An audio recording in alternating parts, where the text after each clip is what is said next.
It's Silverwolf Day, so that means we're going to make a Silverwolf guide. Today we're going to be talking about Silverwolf and how amazing she is, and also all the things that you need to know in regards to how to build her. We're going to be talking about her light cones, her traces, her relics, all of that type of stuff that you possibly need to know in order to build your Silverwolf the best that you can. We also will be covering over her kit because her kit can be a little bit over explained in the text of wall that they have in there.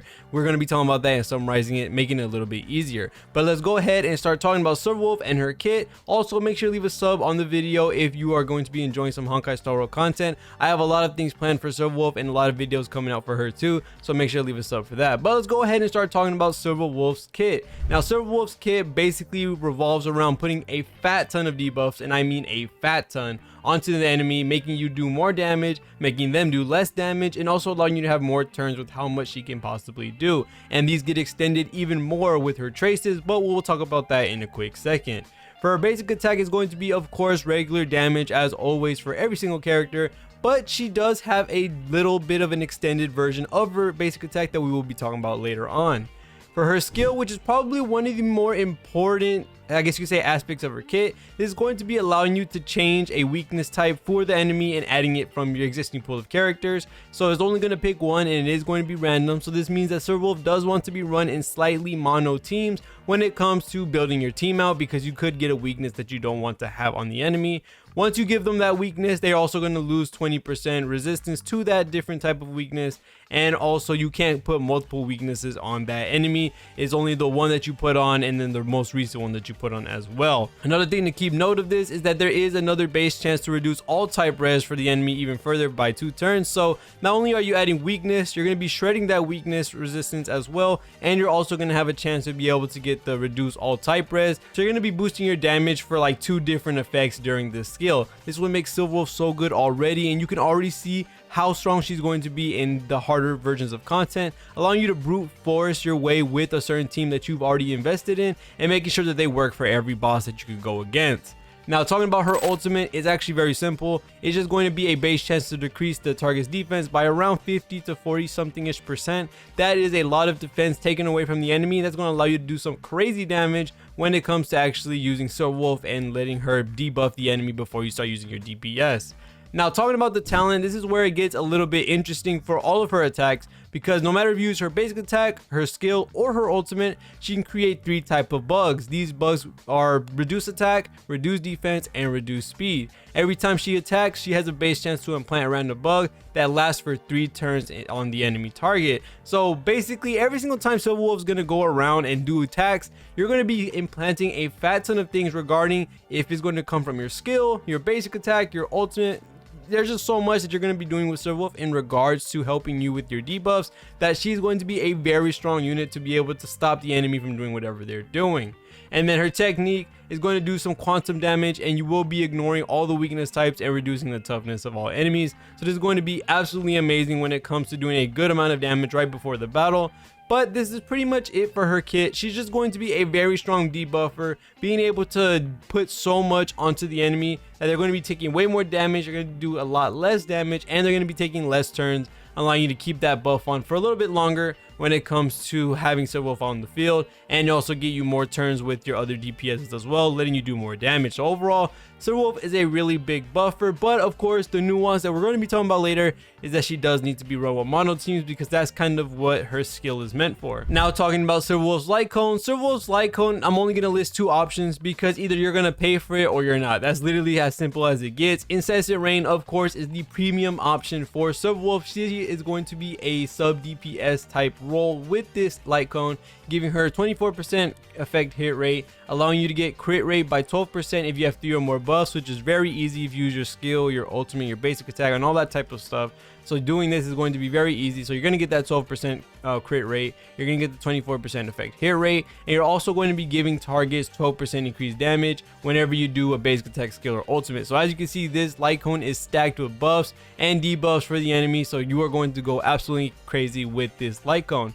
Now, the other version of the light cone that we're going to be talking about is the free-to-play version, which is going to have around 40 effect hit rate, and you're also going to get some energy back when you have the enemy with defense down. So yes, either you're going to use the free-to-play light cone made for Silverwolf, or you're going to use her pay-to-play version. So either or, they're both amazing options. The free-to-play light cone is a little bit more centered around being a debuffer slash a support, while the Incessant Rain is more of a DPS style light cone, giving you a lot of damage buffs and also allowing the enemy to take more damage from other people. So there's a lot of great things that you can do with the light cone when it comes to using Silverwolf.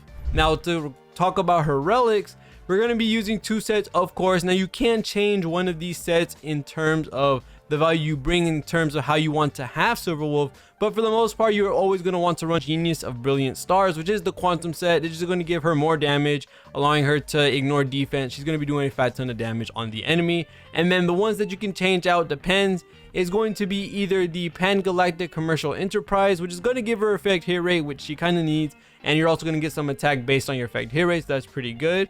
If you don't want to run this, you want to run her more on a sub DPS type build, Inert Cell Soto is just as good as well. Increasing your crit rate is going to help a lot as well for helping with your relic optimization, and then she is going to get that ultimate damage as well, so this is going to be really good for her.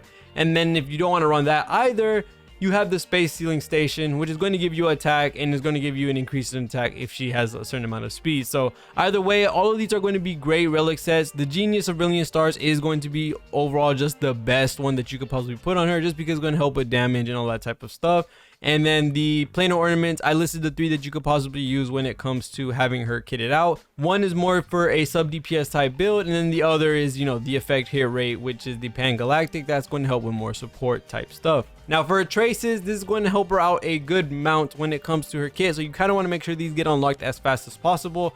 But one of them is going to be allowing you to have an extended turn for the bug duration, so this is going to help a lot. And also when you weakness break a character, you're going to actually have a chance to implant another random bug onto them. So you're going to see a lot of debuffs on an enemy when you end up using Silverwolf and breaking shields, doing attacks on them. You're just going to see so many down arrows on their name tag. It's just going to be absolutely insane.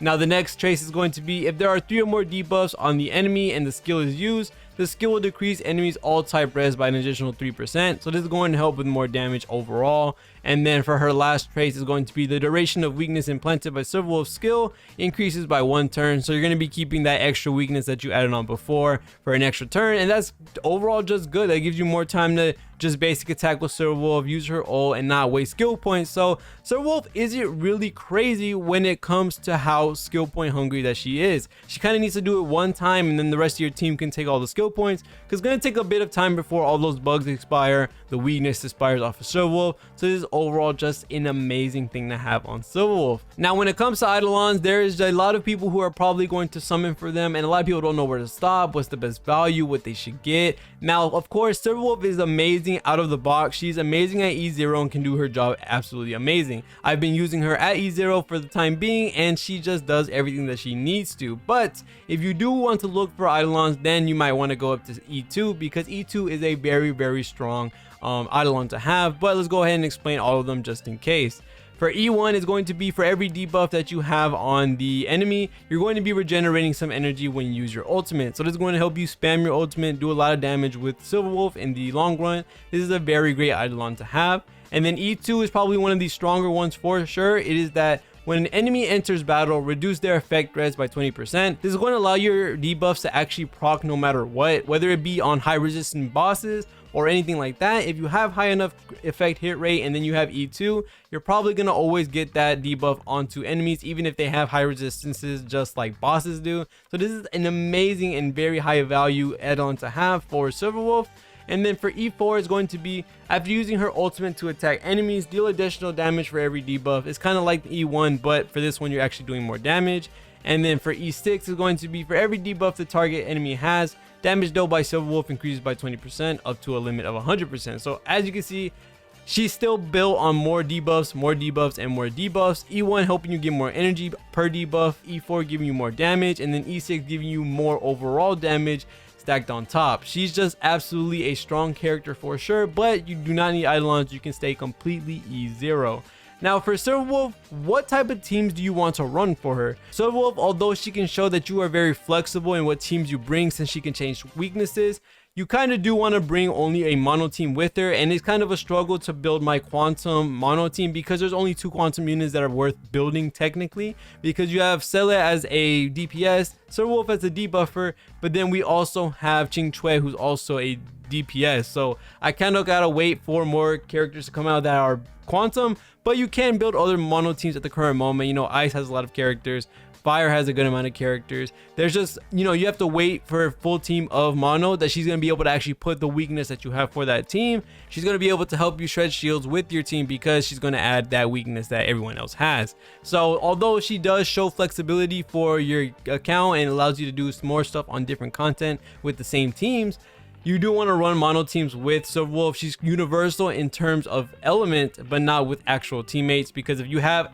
every single teammate a different element, she's going to put a random weakness on them, and it might be your healer, it might be your shielder, and they're not going to be doing the most damage, so you're going to be wasting that weakness that you just implanted on the enemy. So you kind of want to wait until you have a mono team to be able to have Silverwolf on the team. Of course, she still works great. I mean, she makes amazing out of the box, being put on any team, even if it is a mixed amount of elements. Silverwolf is going to do the best when it comes to having her on a full set of teammates that have only one element. So other than that, that's pretty much it for Silverwolf when it comes to her guide. I hope this helped anyone that didn't understand her kit or that needed help in figuring out what they need to put on Silverwolf. But other than that, thank you guys so much for watching all the way to the end. See y'all on the next one, and peace.